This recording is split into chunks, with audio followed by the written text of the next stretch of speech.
You ask Tiger to solve. This deals with linear equations with one unknown. The final result is t equals 8. Let's solve it step by step. Group all t terms on the left side of the equation. Add 5t to both sides. Simplify the arithmetic. Group like terms.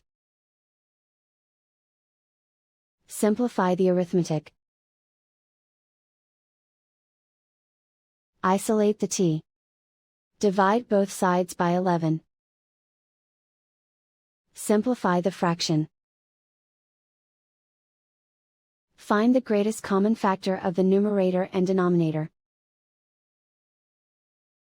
Factor out and cancel the greatest common factor. And so the final result is t equals 8.